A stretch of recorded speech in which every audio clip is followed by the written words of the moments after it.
ভোরের আলো সবে ছুঁতে শুরু করেছে প্রকৃতিকে। পাহাড়ের গা বেয়ে হলুদ আলো ক্রমশ গড়িয়ে পড়ছে সমতলে।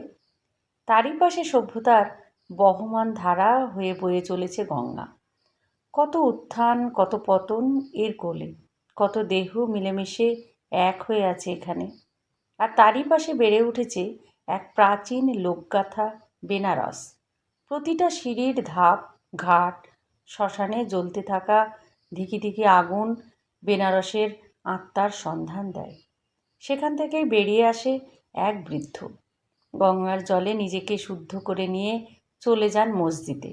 নিষ্ঠা ভরে নামাজ পাঠের পর শুরু হয় আরও এক মন্ত্র জপ।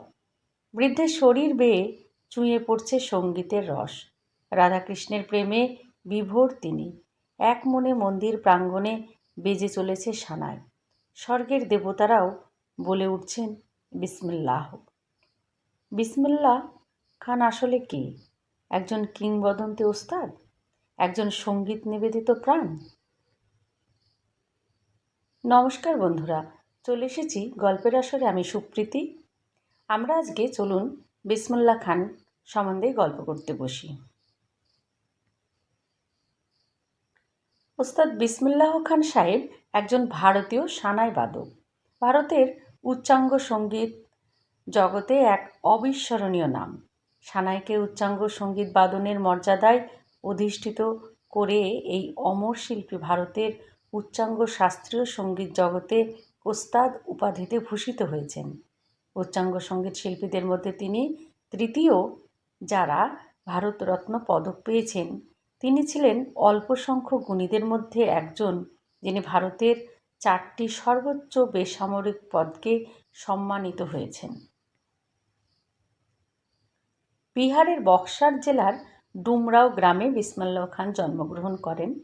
বাবা পয়গম্বর খান ও মা মিঠানের দ্বিতীয় সন্তান ওস্তাদ বিসমিল্লাহ খান সাহেবকে প্রথমে কামরুদ্দিন বলে ডাকা হতো, কিন্তু তার পিতামহ জন্মের পর নবজাতককে দেখে বিসমিল্লাহ বলার পর হতে তার নাম হয়ে যায় বিসমিল্লাহ খান। ওস্তাদ বিসমিল্লাহ খান সাহেবের পূর্বপুরুষেরা বিহারের ডুমরাও রাজ্যের রাজ সঙ্গীতজ্ঞ ছিলেন। ওস্তাদ বিসমিল্লাহ খানের সঙ্গীত গুরু বিলায়তু। তিনি ছিলেন বারাণসীর বিশ্বনাথ মন্দিরের সানাই বাদক। ওস্তাদ বিসমিল্লাহ খান সাহেব ছিলেন একজন কে ভারতীয় সঙ্গীতের মূল মঞ্চে নিয়ে আসেন। 1950 সালের 26শে জানুয়ারি দিল্লির লাল কেল্লায় অনুষ্ঠিত ভারতের প্রথম প্রজাতন্ত্র দিবসে বিসমিল্লাহ খান সাহেব তার অন্তরের মাধুরী ঢেলে রাগ কাফি বাজিয়ে মুগ্ধ করেছিলেন সারা ভারতবর্ষকে। তার যোগ্যতায় সানাই এবং ওস্তাদ বিসমিল্লাহ খান সাহেব সমার্থবোধক হয়ে গেছে। ভারতীয় দূরদর্শনের 15ই আগস্টের স্বাধীনতা দিবসের অনুষ্ঠানে তার সানাই বাদন সাংস্কৃতিক অনুষ্ঠানের অবিচ্ছেদ্য অংশ হয়ে গিয়েছিল। দিল্লির লালকেল্লায় প্রধানমন্ত্রীর ভাষণের পরই ভারতীয় দূরদর্শন সানাই গুরুর অনুষ্ঠান সরাসরি সম্প্রচার করত। পণ্ডিত নেহেরুর সময় হতেই এই ঐতিহ্য চলে আসছে। Afghanistan, Europe, Iran, Iraq, Canada, পশ্চিম আফ্রিকা, মার্কিন যুক্তরাষ্ট্র, সোভিয়েত ইউনিয়ন, জাপান, হংকং সহ পৃথিবীর প্রায় সকল রাজধানী শহরেই ওস্তাদ বিসমিল্লাহ খান সাহেব তার সঙ্গীত প্রভা ছড়িয়েছেন। এত সুনাম অর্জন করেও অত্যন্ত সাধারণ জীবনযাপন করতেন খান সাহেব। সবসময়ই ছিলেন বারাণসীর পুরনো পৃথিবীতে। সাইকেল রিকশাই ছিল তার চলাচলের মূল বাহন। অত্যন্ত অন্তর্মুখী, বিনম্র এই সঙ্গীত গুরু বিশ্বাস করতেন যে সঙ্গীত শোনার বিষয়, দেখার বা দেখাবার নয়। ওস্তাদ বিসমিল্লাহ খান সাহেব স্বাধীনতা উত্তর ভারতের উচ্চাঙ্গ শাস্ত্রীয় সঙ্গীত জগতে অন্যতম শ্রেষ্ঠ সঙ্গীতজ্ঞ হিসাবে অমর হয়ে থাকবেন। ব্যক্তিসত্তা হিসেবে তিনি হিন্দু মুসলমান সম্প্রীতির এক অনুকরণীয় দৃষ্টান্ত হয়ে থাকবেন। তিনি 1961 সালে পদ্মশ্রী পেয়েছেন, 1968-তে পদ্মভূষণ, 1980-তে পদ্মবিভূষণ, 2001-এ ভারতরত্ন। সঙ্গীত নাটক একাডেমি পুরস্কার 1956 সালে পেয়েছেন। তানসেন পুরস্কার দিয়েছেন মধ্যপ্রদেশ সরকার। বানারস হিন্দু বিশ্ববিদ্যালয় তাকে সম্মানসূচক ডক্টরেট উপাধি দিয়েছেন।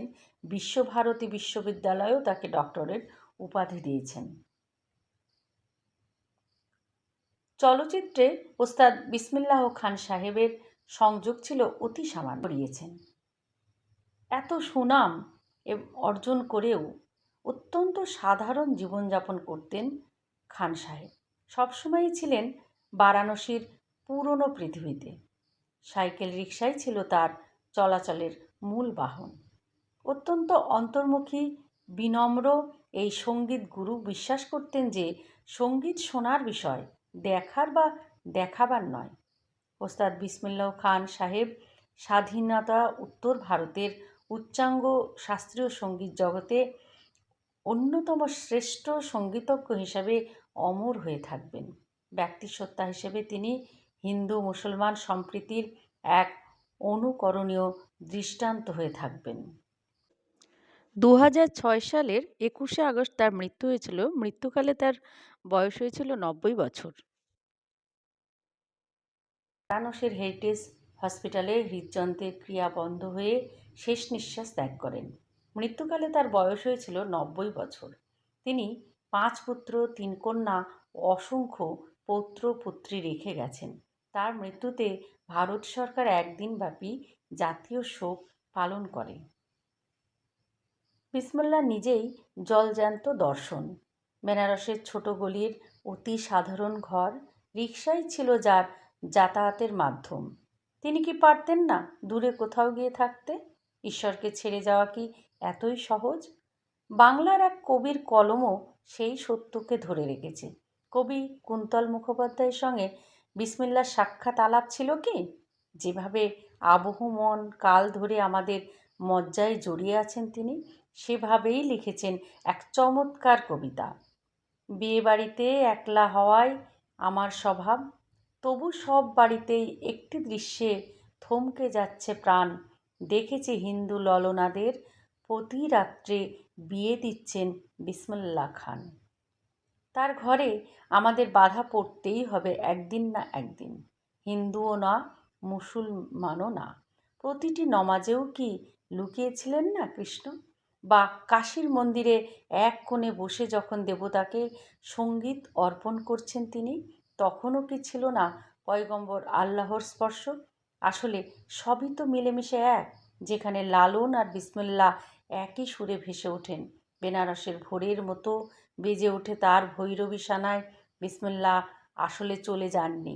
ভারতের আত্মা যত দিন অটুট আছে, বিসমিল্লাহ তত দিন বেজে উঠবেন প্রতিটি আসরে।